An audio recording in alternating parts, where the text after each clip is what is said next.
For 5 years my family ignored my birthday, yet every time they still asked me to pay for the celebration, and this time, I quietly went to the beach, and when 50 guests stood in front of a table set for 3 empty people, that was the first time they were broken by the same silence I had been living in alone for years.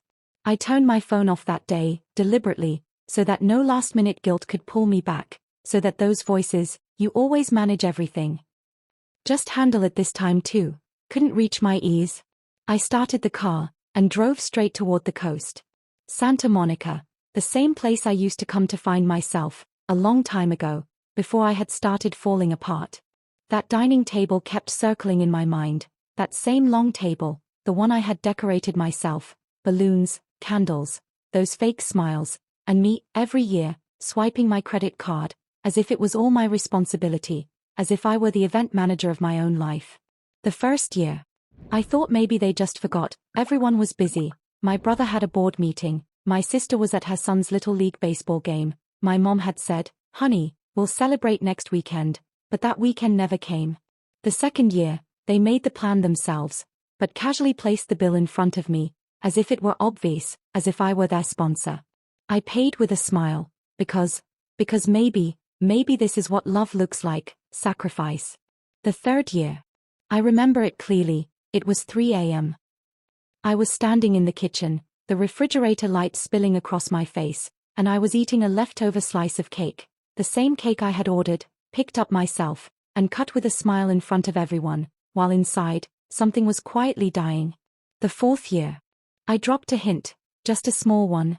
"I wish someone would plan something for me this time." My mom laughed it off. "Oh, you get so emotional, we all love you, don't we?" Love, yeah, that word that never seemed to show up in actions. And then the fifth year, this time they went big, 50 people, cousins, neighbors, colleagues, everyone was invited. But, guess what? The venue deposit, catering, decorations, the entire bill, was sitting in my inbox. I opened the email, closed it, opened it again, as if something might change, as if maybe this time someone would write, "Don't worry, we've got this."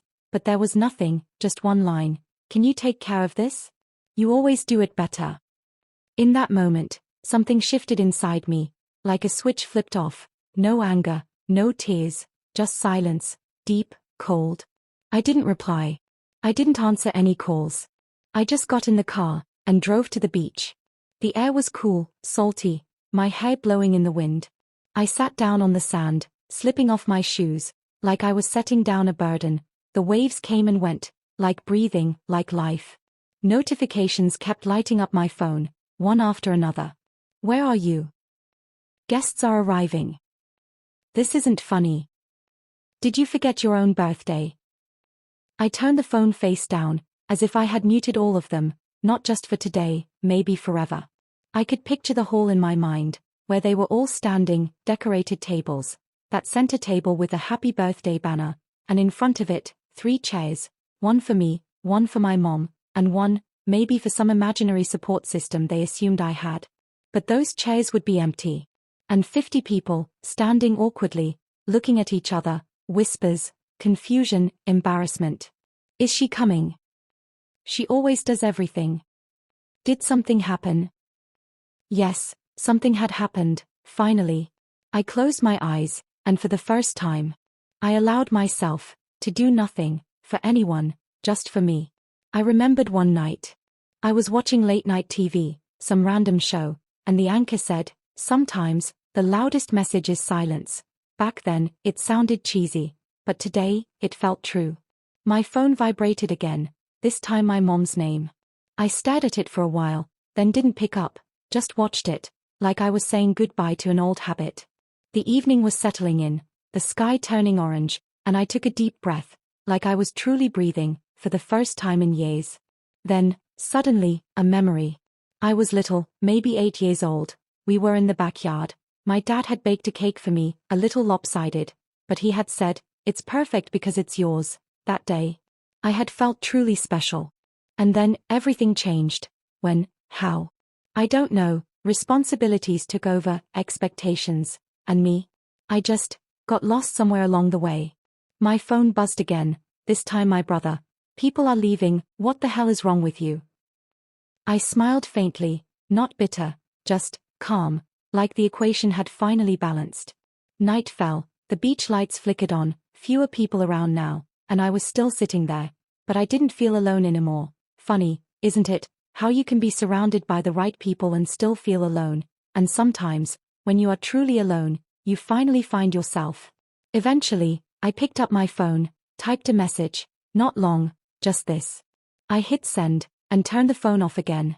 On the drive back home, the road was empty, streetlights passing in a steady rhythm, like a lullaby, and for the first time, I was thinking about the future, not weighed down by the past.